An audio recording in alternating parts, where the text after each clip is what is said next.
ஜிஎஸ்டின்றது வந்து பாத்தீங்க அப்படின்னா எதுக்காக கொண்டு வந்தது காங்கிரஸ். எதுக்காக கொண்டு வராங்க அப்படின்னா, இந்தியாவில தமிழ்நாட்டுல ஒரு பொருளுக்கு ஒரு விலை, கர்நாடகால ஒரு பொருளுக்கு ஒரு விலை அப்படி இருக்கக்கூடாது. பாரதம் முழுவதும் ஒரு பொருளுக்கு ஒரே விலையாகத்தான் இருக்கணும். அதாவது ஒரே டாக்ஸாக தான் இருந்தால் ஒரே விலையாக இருக்கும். அதற்காக யூனிபிகேஷன் ஆஃப் டாக்ஸ் தான் ஜிஎஸ்டி. அந்தந்த ஸ்டேட் வச்சிருந்த வேட்டை ஜிஎஸ்டியா கொண்டு வராங்க. புரியுதுங்களா?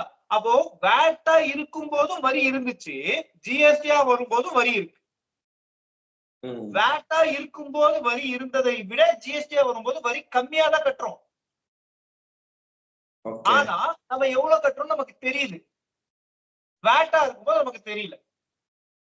இல்ல இப்போ நீங்க சொல்றது வந்து பாத்தீங்கன்னா பாப்கார்னோட விலை வந்து தமிழ்நாட்டிலயும் சரி மத்திய பிரதேசத்திலயும் சரி ஒரே விலையாயிடுமா? இப்போ பேக்கெட் பாப்கார்ன், பிராண்டட் பாப்கார்ன் தமிழ்நாட்டுல வித்தாலும் அதே விலைதான், மத்திய பிரதேசல வித்தாலும் அதே விலைதான், காஷ்மீர்ல வித்தாலும் அதே விலைதான், கர்நாடகால வித்தாலும் அதே விலைதான்.